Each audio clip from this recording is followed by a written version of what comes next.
Hello everyone and welcome back to another video, and I hope you're having a great October so far. Today we're looking at a horror comedy, Fright Night from 2011. This is actually a remake of Tom Holland's Fright Night from 1985. Not that Tom Holland, this one. I have covered the original film in the past if you're interested. The 2011 movie stars Anton Yelchin as Charlie Brewster, and he unfortunately passed away, so rest in peace to Anton. Ed is played by Christopher Mintz-Plasse. You might know him as McLovin, and Role Models is one of my favorite movies that he's in. Peter Vincent in this film is played by David Tennant, who did an amazing version of Doctor Who and Barty Crouch Jr. from Harry Potter. When I first watched the movie, I thought Peter Vincent was Jared Leto. Dave Franco plays the bully Mark, and the actor that definitely steals the show in this movie is Colin Farrell as the vampire Jerry Dandridge. Let's take a look at the vampires from Fright Night, and if they're any different from the original movie.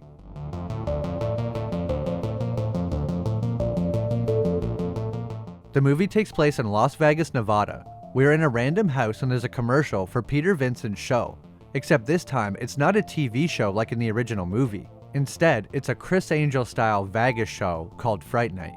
Quickly things take a turn for the worse as a kid comes running out of a room. It looks like a woman is being attacked, and we can hear what sounds like growls and animal noises. The kid runs upstairs only to find his parents also dead. He tries to hide under the bed and grab his father's gun from between the mattresses. The gun has a lock on it, so he needs the keys from his father's pocket. While getting the lock off, he doesn't even realize his father's body is being dragged away. Once he realizes, it's too late. The unseen creature picks up the gun lock, then a moment later flips the bed and kills the kid. We never get to see the creature that kills this kid, but we learn that his name is Adam and he's one of Charlie's friends. After the opening scene, we get to meet Charlie and his motorbike that doesn't start.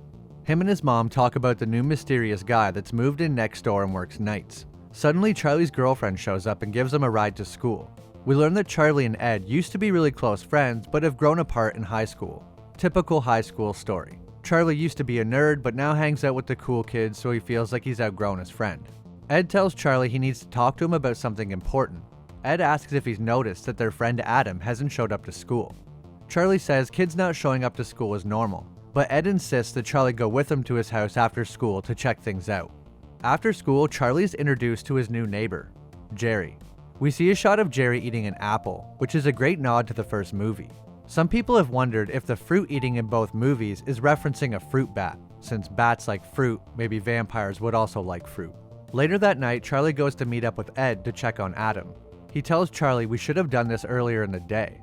They knock on Adam's door and there's no answer, so they go inside. Once inside, Ed opens up a duffel bag and it looks to be filled with stakes, a hammer, and different vampire killing utensils. He says, "I really hate to be the one to tell you this, but that guy, your neighbor, he's a vampire."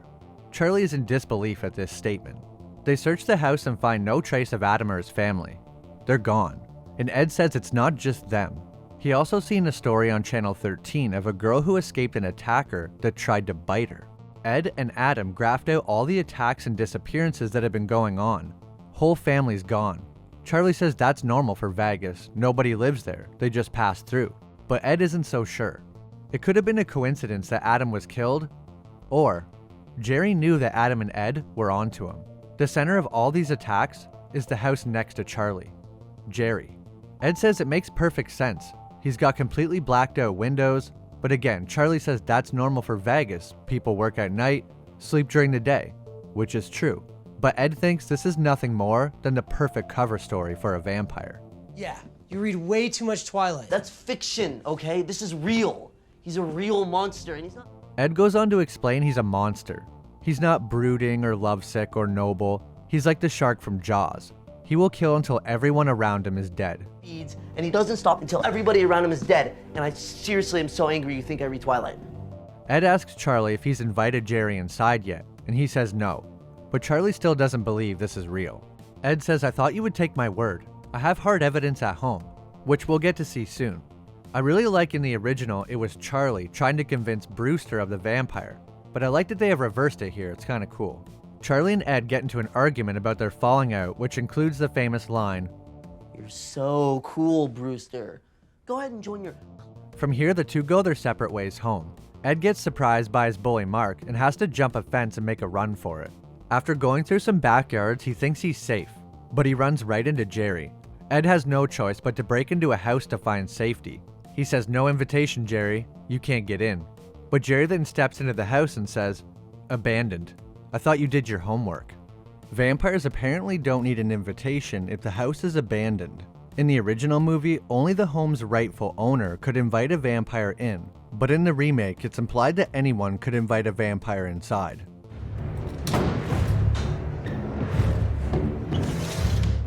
Jerry chases down Ed and eventually has him trapped in a pool. He coerces him, telling "You were meant for this. It's a gift," and he bites him.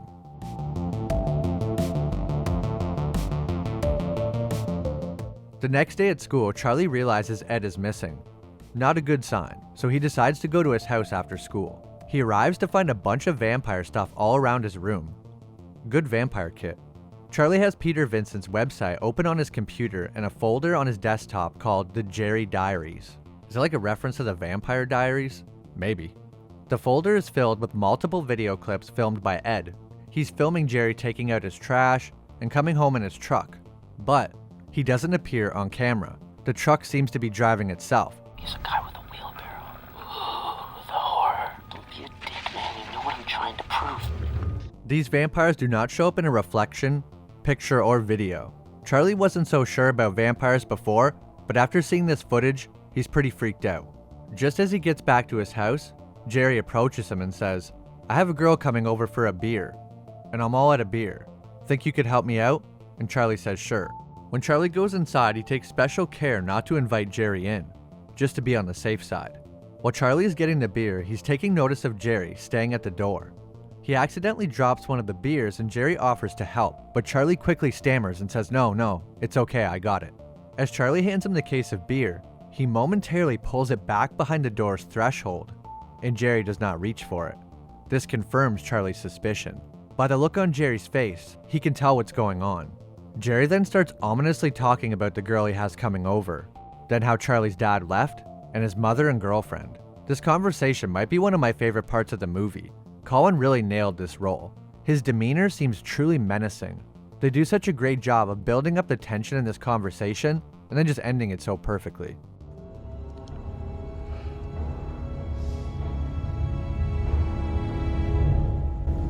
Thanks for the beers. That night, Charlie's girlfriend wants to get under the covers, but he's too preoccupied worrying about Jerry and watching his house. He sees a neighborhood girl, Doris, go inside Jerry's house. Charlie's girlfriend angrily leaves because she doesn't want to be part of neighborhood watch. Just like in the original, Charlie is woken up by a woman's scream. He calls the police, but nothing comes of it. Soon after, Jerry hops in his truck and drives off somewhere. He wants to know what's really going on, so he sneaks over to Jerry's. Charlie tries to pick the lock using a tutorial, but gets lucky and finds Jerry's spare key. Charlie enters the dark house and sees nothing suspicious at first. He quickly calls for Doris as he explores around. The windows are crudely painted black. He comes upon what looks like Jerry's office, filled with very old things and a large symbol like a coat of arms. It looks like a man with a crown and wings and some symbols around him. In the closet, Jerry also has multiple uniforms: police, military, a delivery guy, and a few others. This is probably for disguising himself. Suddenly, Charlie hears that Jerry is home and he has to quickly jump in a closet to hide, but he feels something behind him. A door. He pushes the secret door open to find an area behind the closet with multiple rooms. They seem to be empty until Charlie finds one door is locked. Inside is Doris. Charlie tries to pick the lock to get her out, but he hears Jerry coming, forcing him to hide again and watch him feed on Doris. She gestures to him to be quiet while Jerry drinks from her neck. Jerry locks Doris back up and leaves, but not before stopping for a moment and sniffing the air. I think as soon as he did this, he knew Charlie was there. As we hear throughout the movie, the scent of fear is intoxicating to vampires, so that's probably what he was smelling. Jerry leaves after feeding, and Charlie quickly picks the lock and helps Doris out. We get to see a quick shot of Jerry appearing in the mirror, or rather, not appearing. It's now daylight, so if they can make it outside, they will be safe. This part is pretty nerve-wracking, the way they're having to hide around the corners from Jerry. It kinda reminded me of Resident Evil 7. Jerry sits down in the distance, but then he suddenly appears somewhere else watching them, proving that he did know Charlie was there the whole time. So why did he let them escape? Well, he wouldn't.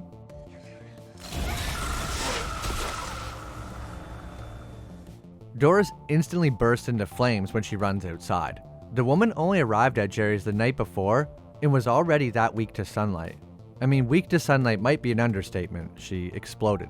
These vampires turn very fast after being bitten, or at least start showing signs of vampirism within, it seems, 5 to 10 hours. And when exposed to sunlight, explode into ash.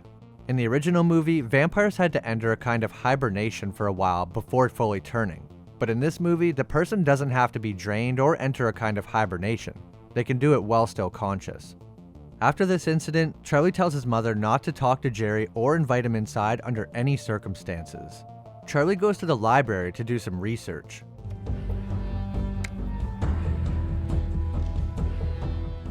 Charlie seems to have found some pretty interesting stuff.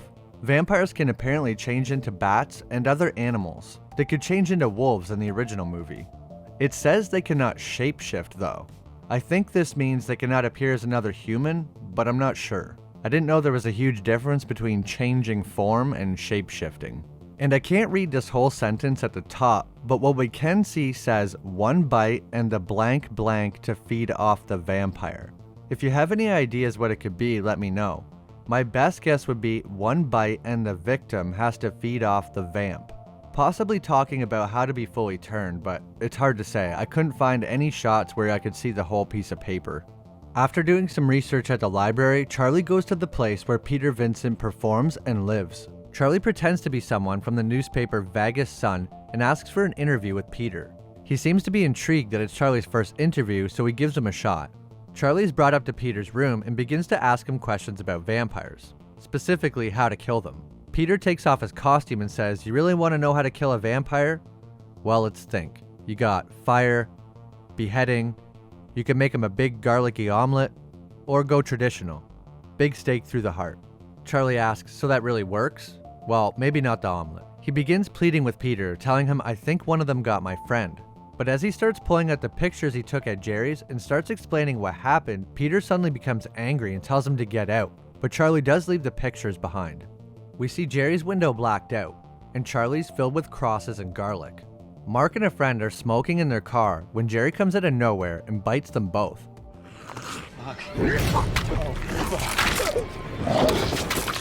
Charlie's up in his room sharpening a steak when Amy arrives. Charlie is confronted by her and his mom for acting weird lately, but then Jerry arrives. He's at the door saying Charlie broke into his house and he needs to talk. Charlie begs his mother not to open the door and tell him to go away. And guess what she does? She actually tells him to go away. Yeah, surprising, right? In the original, his mother does actually invite Jerry in, so it's cool they subverted my expectations there. Plus, what mother wouldn't listen to their son? When Charlie's mother doesn't answer the door, Jerry has an evil grin. He walks away and returns a moment later with a shovel and proceeds into the backyard. Using his immense strength, he starts digging up huge chunks of the ground until he finds something. A gas line. He grabs it and pulls it, which breaks the line off the back of the stove, filling the house with flammable gas. He then cuts the gas line and lights it with a lighter, causing the house to erupt in flames. He says don't need an invitation if there's no house. Charlie, his mother, and Amy all run to the car and start driving away. Jerry tries to take Charlie's motorbike, but the front wheel is bent, so he uses it like a frisbee instead. They escape for the moment, but he soon appears behind them in his truck, ramming into them. The in-car scenes were some of the only parts of the movie that reminded me that it was a 3D movie when it came out. You can tell they were set up very specific for a 3D moment, if you know what I mean. Jerry manages to get past them and slams on his brakes to a stop. Charlie tells his mom to hit him, and although reluctant, she steps on the gas and they crash over Jerry and past his truck. But we do see that there's a trail of blood following their vehicle. Moments later, they hear a rumbling under the car, and Jerry's hand comes through the floor, causing them to panic and slam on the brakes. Jerry's hand disappears for a moment, but they are rear-ended by another vehicle. They get out and are greeted by a man in a suit. He asks why are they stopped in the middle of the road with their taillight out. But wait a sec, this guy looks familiar. It's Jerry. That's right, this is the actor who played the vampire Jerry Dandridge in the original Fright Night. So cool to have him in this movie, even if it is just for a moment. Before they can even really say anything to the man, Jerry lifts up the van and crawls out from under it. His face is hideous and monstrous, and kinda reminds me of Baraka from Mortal Kombat. And to be honest, the CGI still holds up pretty well. Jerry has his normal face, his more vampiric one with fangs, black eyes, and black veins, and this is his full vampire form. He seems to take this form when he loses all control. Jerry kills the stranger that crashed into them and returns to his human form. Charlie brought a cross with him this time and tries to repel Jerry. He says, "That's a mighty big cross you have there, Charlie." Question is, do you have faith? Similar to the original film, a cross can ward off a weaker vampire. But to affect a stronger, older vampire like Jerry, you must have faith in order for it to work. And if holy objects have power over these vampires, their curse must be rooted in evil, maybe even demonic. Charlie clearly doesn't have enough faith, as Jerry was able to walk up to him and grab the cross. And when he does, it lights on fire. Cross, Charlie. Not the cross, Charlie. He's about to kill Charlie with a stake, but his mother sneaks up behind Jerry and stabs him with a real estate sign, then runs him over again, buying them enough time to get away. We can see Jerry's broken arm healing as they drive away, and his compound fracture healed in a matter of seconds. These vampires have a very good healing ability. After Charlie's encounter with Jerry, we spend a moment with Peter Vincent, and while having a drink in his apartment, he finally takes a look at those photos that Charlie brought him. He remembers something. He quickly runs to his safe and grabs a piece of paper with the same symbol. The fact that he has this symbol in his safe means it must be important to him for some reason. He calls Charlie and tells him to come back to his place. After seeing the pictures, he may have realized that Charlie is in fact dealing with a real vampire and might need his help. Peter says that he can't help them directly and he doesn't want to join their little gang, but he will tell them what he knows. The insignia that Charlie took a picture of in Jerry's house belongs to a species of vampire from the Mediterranean. They nest deep in the earth and kill slowly. They keep their victims alive for days. Snackers. This definitely sounds like Jerry, as we've seen that he has those secret rooms to lock people up in. Charlie asks if they turn everyone, and Peter says, well, they are tribal by nature, so he might be turning them all to replenish his ranks. In the original movie, there was just one kind of vampire, but this one goes with the idea that there are multiple species, and it doesn't say how many there are. Amy asks, how do we kill them? And Peter says, you two? You don't. They're a strong breed. You're gonna need an army. While they're talking, Peter gets a phone call about a delivery and he says, yes, come on up. They continue talking for a moment, but Charlie realizes it's a little late for deliveries. But before he can do anything, Ed is already there, posing as a delivery man, and wearing the VLH shirt we seen at Jerry's house earlier. Charlie says, if you have a problem, it's with me. And Ed says, oh, do I got a problem? You let him turn me into this. Peter then runs and smashes some glass and grabs a crucifixion nail. He says it's lethal to vampires. Ed agrees, saying, yeah, that's old school. Nice. We never get to see the nail in action though. Peter runs and hides in his vampire panic room while Charlie and Amy try to hide anywhere they can. While Ed is walking around looking for them, he's also taunting them, saying, I can feel you and smell you. The senses of these vampires are quite impressive. Jerry also remarks that the scent of fear is intoxicating. Charlie and Ed have their showdown. Good thing Peter kept a bunch of medieval weapons around. While Charlie and Ed are fighting, Amy runs to get a gun and runs into Jerry. She shoots him with the silver bullets, but he pulls one out and says, werewolves. But a moment later, Amy breaks the glass around a cup and splashes him with holy water, burning his face, allowing her to run back to Charlie. Ed is staked by Charlie, and as he's turning to ash, he momentarily regains his sanity and says, it's okay, Charlie. It's okay. Amy and Charlie run out of Peter's place and wind up in a club, but Jerry follows them. He must be able to teleport like the original movie or move extremely fast, because one moment he's in the kitchen area and a few seconds later he's on the ceiling. Amy and Charlie get separated in the crowd and Jerry finds Amy and takes her. He gives her some of his blood and this seems to relax her. I'm not sure if the blood just makes people calm or if it's a kind of intoxicant, which is a popular trope in many vampire shows and movies. Once she's in this kind of trance from his blood, he bites her, and Charlie can do nothing because he's getting kicked out of the club by security. Charlie, feeling defeated, goes back to Peter Vincent's and finds him packing up. So I don't know if Amy's alive or dead or turned, but he got her. Charlie wants Peter to go with him, but Peter refuses and tells Charlie that when he was a kid, a vampire killed both of his parents. That's why he became so interested in vampire mythology. Before Charlie leaves, Peter gives him a stake blessed by Saint Michael and says if you stake the vampire with this, it will change all his victims back. This is a bit of a change from the original. In the original, someone could only be turned back if the vampire that turned them was killed before the night was over. But now, as long as he uses the blessed stake, everyone that Jerry turned will be cured. Peter also tells Charlie that his best bet is to torch him and then stake him. A vampire on fire is not thinking clearly.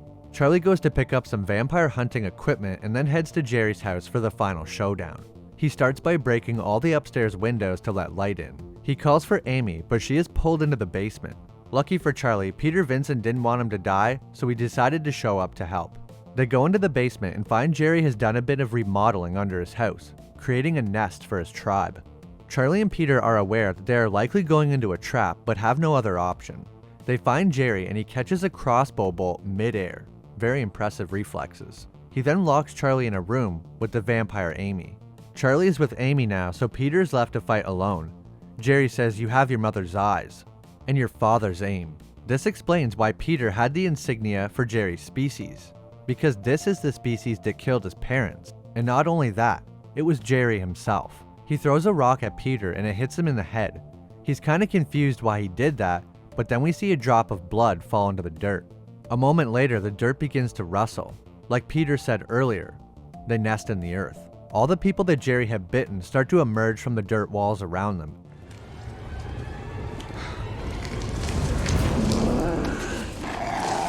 Everyone these vampires bite turns. So if you don't want someone to turn after feeding, you must kill them. But Jerry is trying to strengthen his tribe.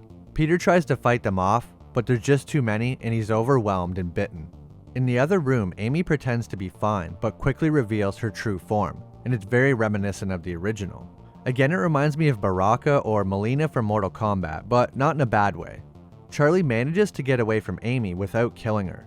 Charlie arrives just in time to save Peter from the vampires by shooting holes in the ceiling to let the light through. This creates a safe spot for them. Jerry then takes a moment to speak. "What was your plan, Charlie? To walk in here with your little crossbow and put to bed 400 years of survival?" Well, now we know how old Jerry is.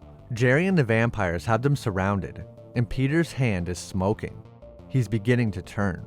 Jerry cuts himself with his nail and allows Amy to feed from him. This means vampires can feed from each other, which isn't always the case. I'm not sure if this was just to taunt Charlie, or because she was wounded and needed to feed. While Jerry is distracted with Amy for a moment, Peter lights Charlie's suit on fire. I guess while he was getting vampire stuff, he made a DIY fire suit. He launches himself at Jerry and grabs a hold of him. Jerry begins to panic from the fire, jumping and flailing around, but Charlie manages to hang on. Peter shoots another hole in the roof just in time, and while Jerry's being burned by the sun and on fire, Charlie stakes him with the stake blessed by St. Michael.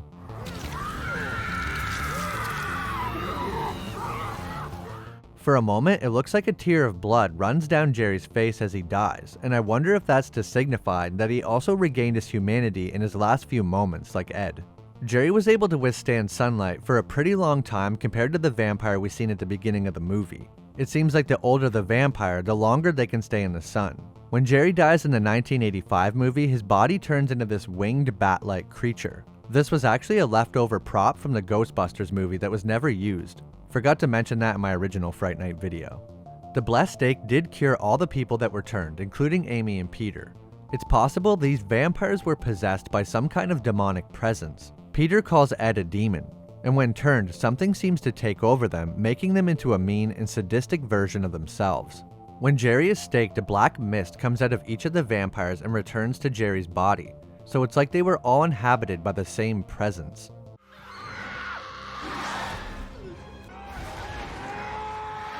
I honestly think this is a remake done right. It's not a play-by-play of the original film, but you can clearly see all the nods and plot points that came from the original. It's like a reimagining instead of a remake. Even the original actor that played Jerry, Chris Sarandon, said it's not the original, and they didn't set out to make the original. Farrell apparently watched the 1985 Fright Night countless times though and was a huge fan and was really glad he got to meet the original actor, Chris Sarandon. The original creator Tom Holland said he didn't love what they did to Jerry and Peter Vincent, but other than that, he thought it was wonderful. Of course, being the original creator, he's entitled to his opinion, but I have to say I really like this version of Jerry, more like a mysterious criminal, or as Farrell put it himself, a social parasite, instead of a suave gentleman like in the original. I also really like Peter Vincent. I most like the idea of his parents being killed by vampires, giving him more of a reason to be such an authority on vampires. That being said, I also like the idea of someone who's pretending to be a vampire hunter having to really take on the role. Each person played their role perfectly, and I can see myself rewatching this movie for sure. I hope you enjoyed my video on Fright Night from 2011. I've been wanting to cover this movie for a while, and I'm glad I did. If you haven't seen this movie, it's great, and a perfect October movie. It's available on Disney Plus and Amazon Prime, I think. If there's any other movies or TV shows you'd like me to cover, please leave them in the comments below. I'm looking for some great October vampire movies if you have any. If you enjoyed, leave a like, and maybe subscribe if you haven't. I really appreciate it. Thanks so much for watching, and I'll see you in the next video.